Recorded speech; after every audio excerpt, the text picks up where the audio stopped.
नमस्कार मेरे प्यारे साथियों।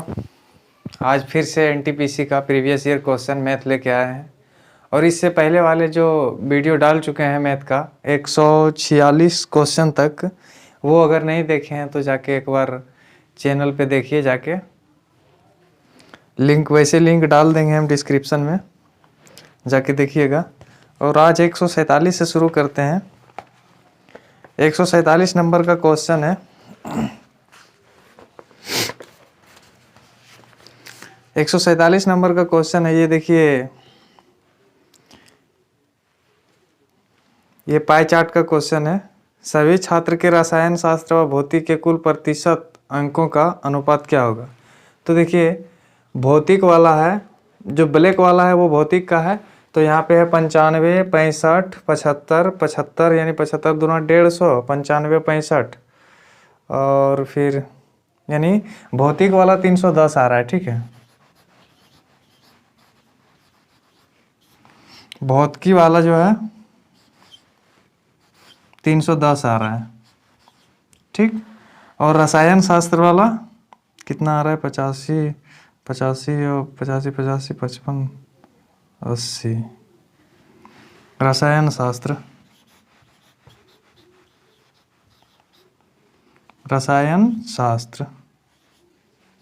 रसायन शास्त्र वाला 305 आ रहा है। ठीक है, जोड़ने के बाद दोनों का परसेंटेज पूछा है, दोनों का परसेंटेज निकालेंगे तो 305 बटा 310 कर देंगे और परसेंटेज निकालेंगे 100 से गुना कर देंगे। ठीक है, अगर इस पूरे को मल्टीप्लिकेशन कीजिएगा तो सरल कीजिएगा तो आ जाएगा आपका 98.38%। ठीक है, और यहाँ पे आंसर दिया है 98, ये आपका आंसर होगा।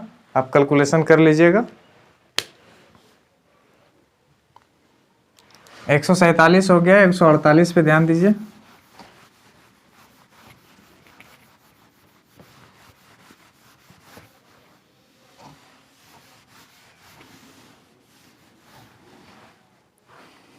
एक 148 में है, छात्र S2 का S4 से दोनों विषयों में प्राप्त कुल अंकों का अनुपात क्या है। S2 का देखिए, भौतिक में है 65 और रसायन शास्त्र में है 85। इस दोनों को जोड़ेंगे 65, 85, 150 हो जाएगा। 65, 85 को जोड़ेंगे 150 हो जाएगा S2 वाला। ठीक है, S2 वाला और S4 दोनों का अनुपात पूछ रहा है। S4 है 75 है भौतिक में और 80 है आपका रसायन शास्त्र में। ठीक है, तो 75, 80 हो जाएगा 70, 80 यानी 155। ठीक, S4 का इस दोनों का अनुपात पूछ रहा है। 30/150 होता है और 31/155 होता है, यानी 30:31 आपका आंसर है। ठीक है, अगला है 149 नंबर का क्वेश्चन।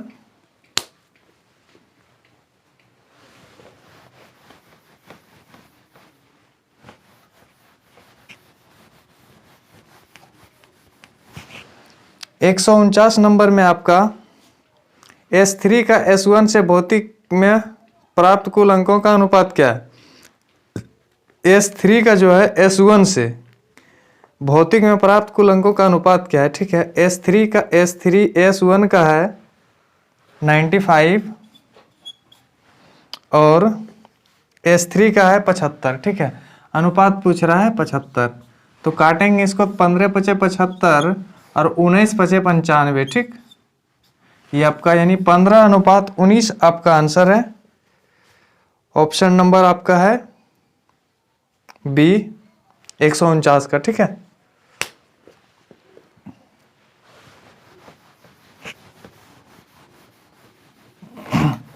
अगला देखते हैं 150 नंबर। 150 नंबर में क्वेश्चन है, 9 औरत एक कार्य को 50 दिन में पूरा कर सकती है। यदि 6 औरत और बढ़ा दी जाए तो कार्य कितने दिन पहले समाप्त पूरा हो जाएगी। ठीक है, देखिए 9 औरत किसी काम को 50 दिन में पूरा कर सकती है, यानी 9 औरत एक काम को 50 दिन में पूरा कर सकती है, तो एक औरत उस काम को ज़्यादा दिन लगाएगी करने में। ठीक है, एक औरत का काम निकल गया। बोल रहा है कि 6 औरत और बढ़ा दें इसमें, तो 9 औरत पहले से थी, 6 और बढ़ा देंगे तो कितना हो जाएगा, यानी 15 औरत हो जाएगा। ये 15 औरत इस काम को कितने दिन में समाप्त करेगी। ठीक है, तो काटेंगे 3 से, काटेंगे 3 तिहाई 9, 3 5 15, इसको इससे काटेंगे 10 हो जाएगा। यानी कितना दिन में समाप्त हो जाएगा, 30 दिन में ये काम समाप्त हो जाएगा। ठीक है, अगला क्वेश्चन है 151 नंबर। 151 नंबर में यदि किसी वर्ग के विकर्ण की लंबाई 13√2 यूनिट है तो उसका क्षेत्रफल कितना होगा। ठीक है, वर्ग की विकर्ण की लंबाई 13√2 यूनिट है तो उसका क्षेत्रफल क्या होगा। देखिए वर्ग का विकर्ण जो है, वर्ग के विकर्ण के बराबर, वर्ग का विकर्ण √2 इंटू भुजा होता है।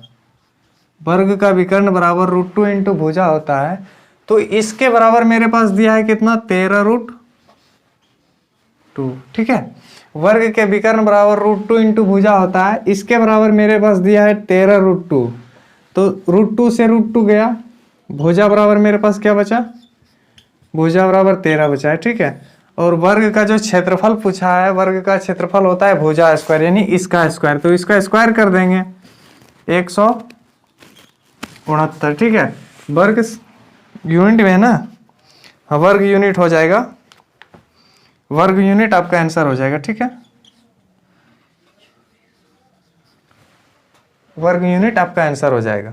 ठीक, ऑप्शन नंबर बी। अगला है 152 नंबर।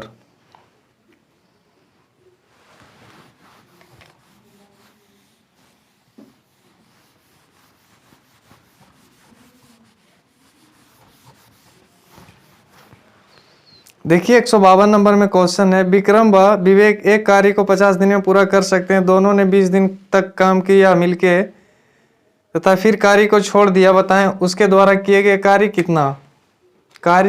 किया गया कितना है। ठीक है, देखिए 50 दिन में वह दोनों मिलकर किसी काम को समाप्त कर सकता था। ठीक, 20 दिन उन्होंने काम किया, 20 दिन तक काम किया। ठीक है, इस दोनों को काटेंगे, 2/5 काम वो समाप्त किया है। अगर पूछता कि वो दोनों मिलकर कितना काम समाप्त किया है, वही पूछा है, 2/5 काम समाप्त किया है। अगर बोल देता कि कितना काम बाकी बचा है तो ये हो जाएगा 3/5 काम। ठीक है, 3/5 काम बाकी बचा है। ठीक है, अगला क्वेश्चन है 153 नंबर।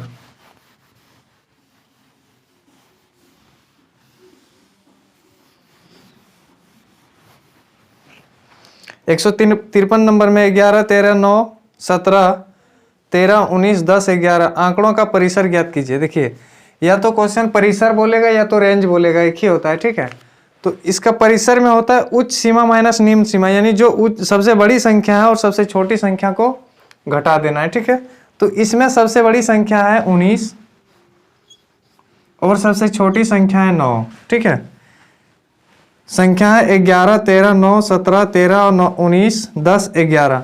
इसमें सबसे बड़ी संख्या 19 है और सबसे छोटी संख्या 9। इस दोनों को घटाएंगे तो मेरे पास 10 आ जाएगा। ये आपका परिसर है। ठीक, आंसर। अगला क्वेश्चन है sec square theta plus 2 tan theta into cot theta minus 10 square theta. देखिए 10 square theta, sec square theta minus 10 square theta बराबर 1 होता है। ठीक है, और 2 10 into cot theta, 10 into cot theta के बराबर 1 हो जाएगा और इधर 2 कितना हो जाएगा 3। ठीक है, 2 गुना 1 करेंगे, एक ही 2 गुना 1 करेंगे 2 होगा और 1 जुट जाएगा।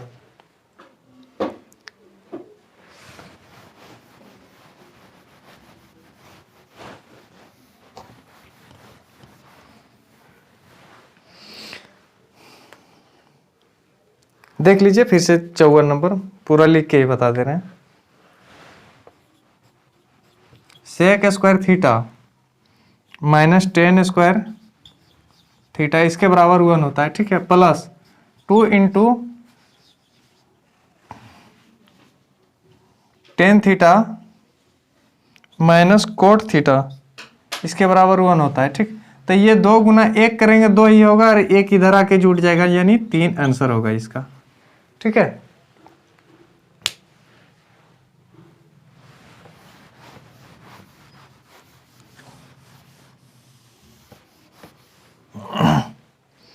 अगला क्वेश्चन है 155 नंबर।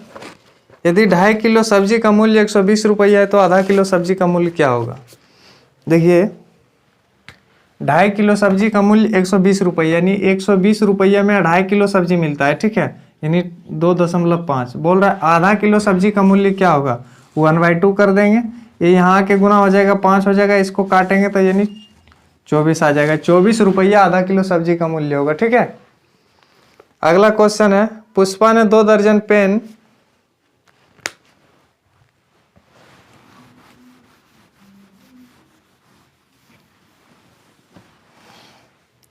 अगला क्वेश्चन है, पुष्पा ने 2 दर्जन पेन 480 रुपये में खरीदे तथा 4 के पैकेट के हिसाब से 100 रुपये प्रति पैकेट बेचा, उसका लाभ क्या होगा। देखिए पुष्पा 2 दर्जन पेन की खरीदा है, ठीक है, 2 दर्जन यानी 24 पेन, ठीक है, 480 रुपया में खरीदा है वो, ठीक, और 4 का पैकेट बनाया, तो पैकेट बना कितना, 6 पैकेट बना होगा, ठीक है, 6 पैकेट, ठीक है, 6 पैकेट बना, प्रत्येक पैकेट का कीमत 100 रुपया है, तो 100 गुना 6 यानी 600 रुपये में वो पेन बिका होगा।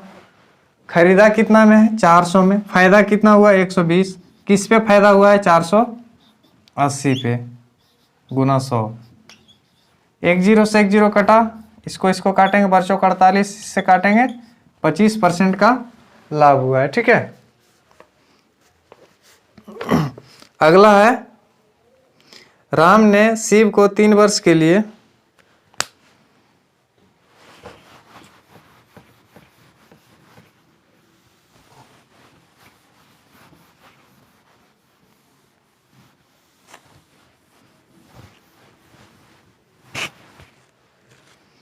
अगला क्वेश्चन है, देखिए राम ने शिव को 3 वर्ष के लिए 6,000 रुपया तथा कृष्णा को 5 वर्ष के लिए 8,000 रुपया साधारण ब्याज, एक समान साधारण ब्याज की दर पर उधार दिए, उसे दोनों से कुल 5220 रुपया राशि मिला है, ब्याज की वार्षिक दर ज्ञात कीजिए। देखिए शिवा को 6,000 रुपया दिया है, वो कितने वर्ष के लिए, 3 वर्ष के लिए, रेट पता नहीं है, ठीक है, रेट को 1 मान लिए बटा 100 प्लस, उसके बाद क्या है, कृष्णा को 5 वर्ष के लिए 8,000 रुपया दिया है, कृष्णा को 8,000 रुपया 5 वर्ष के लिए दिया है, रेट पता नहीं है, बटा 100, ठीक।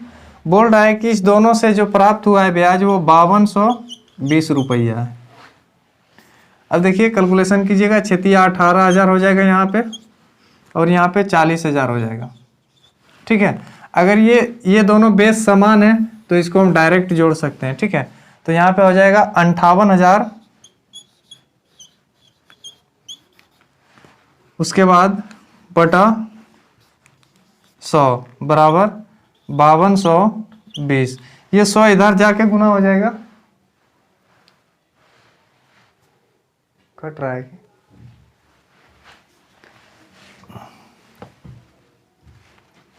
दिख रहा है, ये 100 जाके इधर गुना हो जाएगा, 00 यहाँ पे हो जाएगा, ठीक है। उसके बाद ये 3 0 से इस 3 0 को काट देंगे, ठीक है, इसको इससे काटेंगे तो 9 बार में कट जाएगा, यानी x बराबर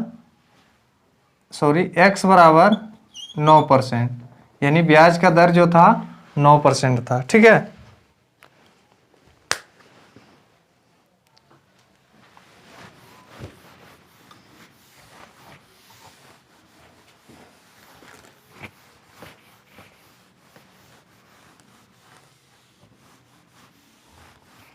अगला क्वेश्चन आपका है,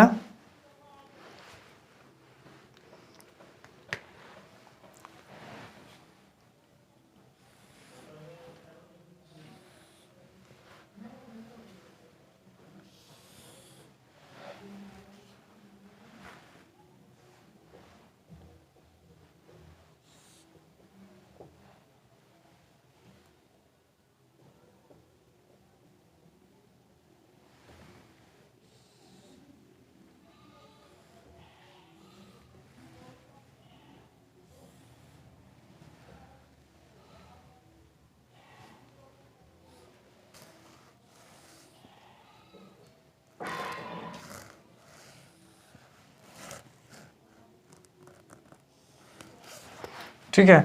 अगला क्वेश्चन देखिए आपका है, इसका मान 75 डिग्री दिया है, 75 डिग्री है इसका मान, और इसका मान 40 डिग्री है। ठीक, देखिए जब ये कोण 75 डिग्री है तो ये भी कोण 75 डिग्री होगा, और ये कोण 40 डिग्री है तो ये भी कोण 40 डिग्री होगा। ठीक है, और अगर ये दोनों अंदर का कोण बराबर होता है, इस दोनों अंदर के कोण के बराबर ये बाह्य कोण होता है। ठीक है, या तो आप ऐसे निकाल सकते हैं, इस दोनों का योग कीजिएगा तो 115 डिग्री आ जाएगा। ठीक है, या तो फिर आप ऐसे निकाल सकते हैं, ये दोनों मिला के 115 डिग्री है, 115 डिग्री 180 डिग्री, यानी त्रिभुज का जो कोण का मान होता है 180 डिग्री, 180 डिग्री में 115 घटाएंगे तो 65 डिग्री आ जाएगा। इस कोण का मान 65 डिग्री आ गया। जब ये एक रेखा है, ये जब यहाँ पे लाइन गिरा है, ठीक है, तो ये 180 डिग्री को दो भाग में बांट रहा है, ये 65 डिग्री है, तो ये कितना हो जाएगा, 115 डिग्री हो जाएगा। ठीक है,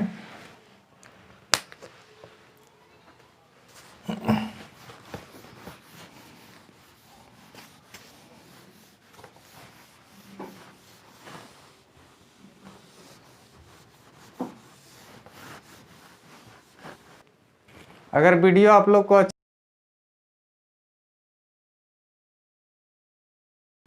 और चैनल को दबा के शेयर कीजिए और बेल का आइकन भी दबा दीजिएगा। ठीक है, चलिए।